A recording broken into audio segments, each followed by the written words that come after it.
You listen to a Ghostwriter in his shell, the Aiden Yagu podcast.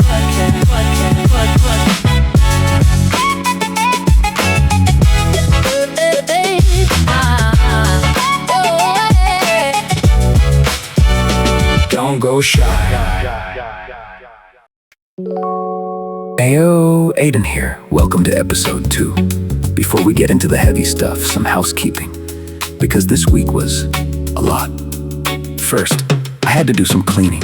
Not sure if anyone actually noticed, but someone from this community went ahead and decided to put my name and the name of my album on their release to ride my brand and derail my traffic. I gave the person ample time to remove this stuff himself, but alas, I had to step in, and the fine folks at Spotify, YouTube, and DistroKid could see what was going on here. So good news. They all cleaned it up. I'm not giving it more attention than that, but man, the things people will do when they hold a grudge. Second, I'm back in the saddle after I wrote my last blog post. I actually went ahead and wrote a new song this week, and man, love it. I'll fast track this one past everything else in the pipeline, but more on that soon. And one more thing, I'm working with Claude Fable right now, the new model, and honestly, it's scary good. I've been upgrading a lot of my tool sets. Funny enough, all of this, almost the perfect segue, because someone using my name to call me fake while an AI helps me build everything you're watching. That is exactly the question this episode digs into. Is any of this real? Am I? Enjoy.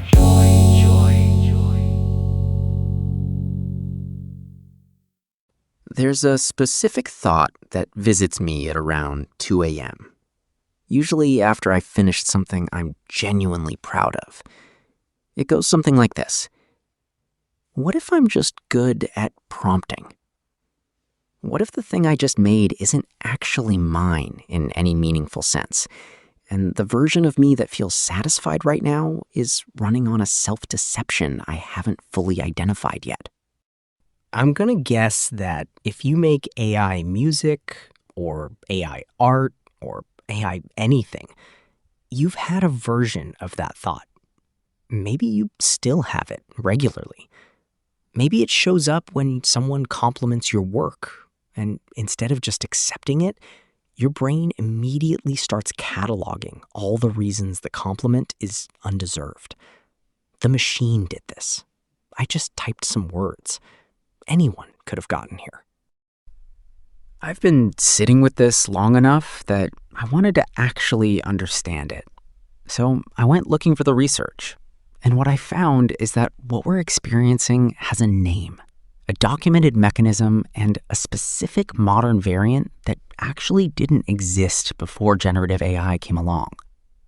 None of that makes the feeling go away, but understanding what's actually happening, and more importantly, where the analysis breaks down for people like us specifically, changes how you hold it. Before I go further, I want to draw one line clearly, because the broader AI conversation tends to collapse two very different things into one. There's the fear of AI replacing your livelihood, the professional artist, the designer, the session musician, the copywriter, whose income depends on skills that generative tools are now commoditizing. That's a material economic anxiety, and it deserves its own serious conversation. Then there's what I'm mostly talking about here, the creative legitimacy question. Does the work I make with AI tools count as genuinely mine, regardless of whether it pays the bills? For some people, those are the same problem at the same time, and that's an especially hard place to be.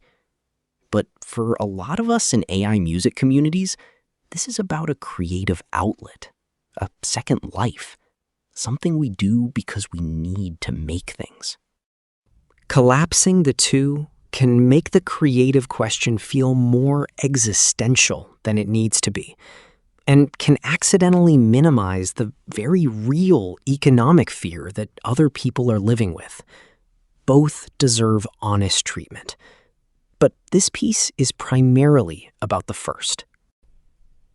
Clinical psychologists Pauline Rose Clance and Suzanne Imes first described the imposter phenomenon in a 1978 paper based on research with over 150 high-achieving women, faculty members, medical professionals, students with documented academic excellence. Despite every external indicator of competence, these individuals maintained a persistent internal belief that they were intellectual frauds who had somehow fooled everyone around them, and that it was only a matter of time before they were found out. The core mechanism is a distorted attribution pattern. A person without imposter syndrome attributes their successes to ability and their failures to external factors. The task was hard. The timing was off. A person with imposter syndrome does the exact inverse. Every success gets attributed to luck, timing, extreme effort, or the audience's poor judgment. Every failure gets attributed to inherent inadequacy. The result is a closed loop that no amount of external validation can break, because the syndrome's architecture specifically routes all positive evidence through a filter that disqualifies it. I have written 11 books, but each time I think, uh-oh, they're gonna find out now. I've run a game on everybody, and they're gonna find me out. Maya Angelou, on her own chronic imposterism. Decades of subsequent research have confirmed that the phenomenon affects people across all genders, fields, and demographics, with prevalence rates in reviewed studies ranging from 9 to 82%, depending on the population and diagnostic method used. A 2020 meta-analysis by Bravata and colleagues in the Journal of General Internal Medicine reviewed 62 studies with over 14,000 participants and found the pattern consistent and cross-cultural. In creative fields specifically, imposter syndrome tends to manifest through a different route than in STEM or medical environments. In objective disciplines, the fear is of being exposed as technically incompetent against a measurable benchmark. In creative work, there is no objective benchmark. The fear is more existential, of being exposed as fundamentally unoriginal, emotionally shallow, or uninteresting. Because creative validation relies almost entirely on subjective reception, any praise can be explained away as bad taste, a cultural trend, or the audience simply not knowing any better. The loop is the same. The ammunition it uses is different. Here is where it gets specific to our situation, and where the research produced a finding I want you to read carefully, because it explains something you've probably felt without having the language for it. A research team led by Fiona Draxler, published first as an archive preprint in 2023, and then formally in ACM Transactions on Computer-Human Interaction in 2024, ran 2 empirical studies examining how people experience ownership when they use AI to generate text. The finding they named the AI Ghostwriter Effect is this. Participants actively used AI to produce high-quality output, publicly declared themselves as the sole authors of that output, and privately did not consider themselves the owners or authors of what the AI had generated. Both things simultaneously. Public claim, private disavowal. The exact psychological architecture of imposter syndrome. Claiming credit for something you internally don't believe you earned. Manufactured by the tools themselves. Structurally. Regardless of how good the output is. The caveat in the research is the part that stings most. Even when the AI output was highly personalized to the individual user's voice, style, and data, it didn't meaningfully increase their sense of ownership. The only thing that increased ownership was when users exerted significant manual effort on the output after generation. The effort is what triggers the psychological mechanisms that make something feel like yours. Without the friction, the work is commercially viable, but internally unclaimed. You can sell it, but you still can't quite believe you made it. In 2023, researcher Nicholas Caporusso introduced the formal term creative displacement anxiety to describe the cluster of psychological responses that AI-assisted creators experience, intersecting techno-stress, classical imposter syndrome, cognitive dissonance, and economic anxiety. A 2025 study by Kai-Yan Chung and colleagues then built and validated a proper measurement scale for it, isolating 7 distinct dimensions from data gathered across creative industry professionals. Now, here's the finding that gave me a bit of pause when I read it.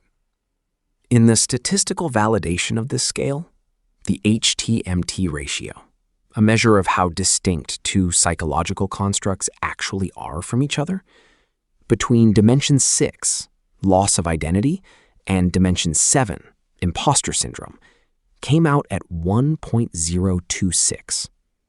For the uninitiated, in statistical modeling, a ratio above 0.90 means you've lost discriminant validity.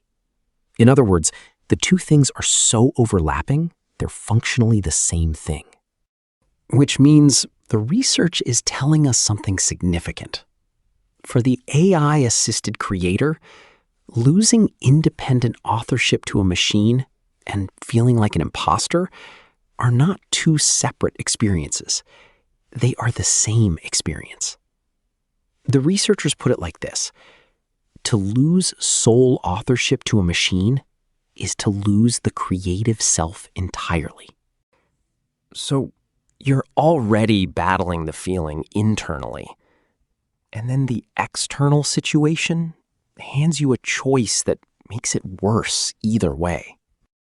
If you tell people you used AI, studies show their emotional connection to the work drops.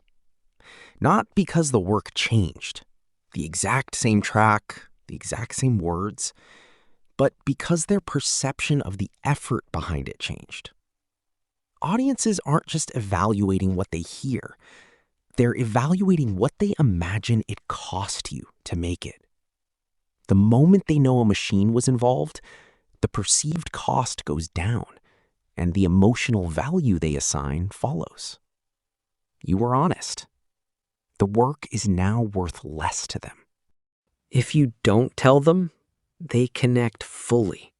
The praise arrives, people feel things, and none of it helps because deep down, you know the praise is landing on a version of the story that isn't complete. Now get this, researchers actually have a term for this: synthetic intimacy. The connection feels real to them, but you're receiving validation for something you haven't fully claimed as yours. The loop doesn't break, it tightens. There's no clean exit from this right now. The cultural consensus on what makes creative work earned predates AI by centuries, and it isn't updating quickly. But I think the way through isn't to wait for the consensus to change. It's to ask whether we're framing the whole thing wrong. I've noticed this in myself and in pretty much every AI creator I talk to. The numbers going up and the feeling getting worse can happen at the exact same time. More views, more follows, more engagement. And somehow the internal voice gets louder, not quieter. That sounds like a personal problem. It's actually a structural one. Regular listeners and professional peers, other creators, critics, people who actually make the kind of thing you make, are using completely different criteria when they look at your work. Regular listeners respond to how something makes them feel. Peers look at how you got there. Two different conversations about the same piece of work happening simultaneously, and only one of them addresses the thing you're actually anxious about. AI is very good at generating output that satisfies the first conversation. A well-directed prompt can produce something emotionally resonant, technically polished, and perfectly engineered for the platforms. Thousands of plays are genuinely achievable. But sociological research on creative reputation going back decades shows that lasting legitimacy doesn't come from popular reception. It comes from peer recognition. The million people who love your track aren't having the conversation that would quiet the imposter. The one creator who genuinely respects your process is. And in the AI music space, that person is harder to find because most of your peers are in the exact same loop you are. Almost all the research on AI and unearned capability, the idea that AI hands people output they didn't develop the skills to produce, is based on students. Young people using tools to bypass developmental stages they haven't reached yet. And the findings are real. Their output outpaces their internal growth. They feel guilty and disoriented. They can't defend the choices they made because they don't fully understand them. That's a real problem. It's just not our problem. And I think conflating the two is part of why so many of us in this community are applying a framework to ourselves that was never designed to fit our situation. Victor Yako, writing in UX Matters in 2026, described what he called algorithmic learned helplessness, the point where creators stop trying to shape the tool and start letting the tool shape their vision instead. That is worth being afraid of. That's a real thing that happens when you stop caring about what you're saying and just optimize for what the machine produces easily. But the antidote isn't to doubt the capability. It's to keep the intent yours. A Xennial who spent 20 years accumulating life experience, grief, failure, complicated relationships, a whole inner world that never had an output, and then found a machine that could finally give it form, that's not unearned capability. That's previously undeliverable capability. The experience that justified it was always there. The tool just opened the door. And the difference between those two things is the difference between an imposter and someone who was just waiting for the right instrument. Here's the thing I've decided for myself. And it took me a moment to get here, so I'll say it plainly. The question, does this count as real art, is the wrong question. Not because it's unfair, but because it's answering to the wrong audience. It's asking the gatekeepers whether your work meets their criteria. And their criteria are built without us in mind. The better question is, does this tell someone something true about who you are? A story doesn't have to be relatable to be real. Most of the art that has ever mattered to anyone wasn't universally relatable. It was specific. It was one person's particular experience, told with enough honesty that it made other people feel less alone in their own particular experience. That specificity is the thing. Not the polish, not the platform performance, not the technical process. The specificity of what you were actually trying to say, and whether you had the courage to say it without softening the edges to make it more digestible. I can feel the difference when a track gets there. I keep talking about frisson. You could also just call it knowing.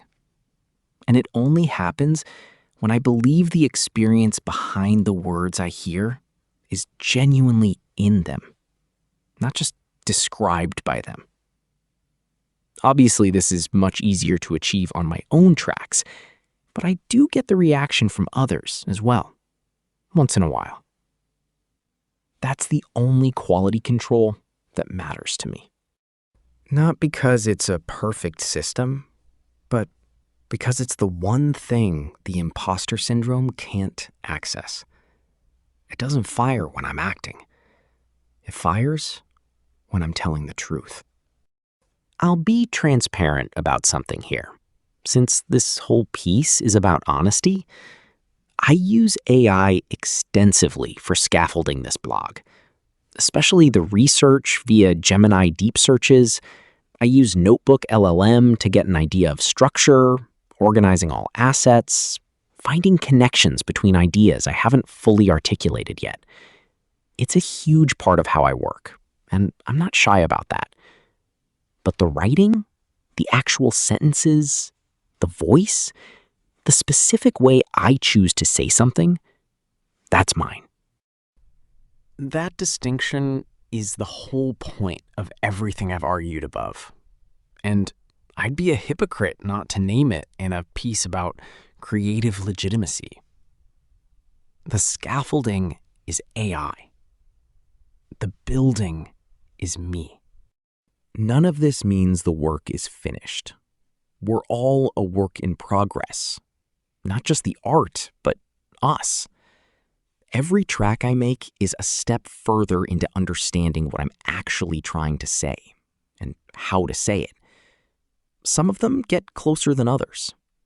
Some of them I look back at and hear exactly where I was pulling punches. That's fine. That's the process. The imposter syndrome wants you to believe that not being there yet is proof you were never real. It isn't. It's just proof you're still going. The AI Ghostwriter Effect is real. Psychological ownership does require effort and intention. The research on that is solid. The answer isn't to dismiss it, but to take all this seriously. If you want to combat that feeling, go and keep your hands in the work. Write your own words. Make the choices that require you to actually have a perspective. Use the machine for execution, but keep the authorship, not as a moral position, just as the only way it ever genuinely feels like yours. And give yourself time. The voice gets clearer. The work gets more honest. We're all still figuring it out.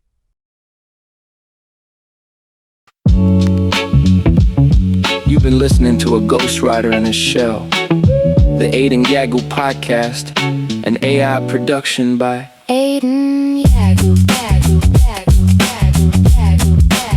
Now, don't go shy.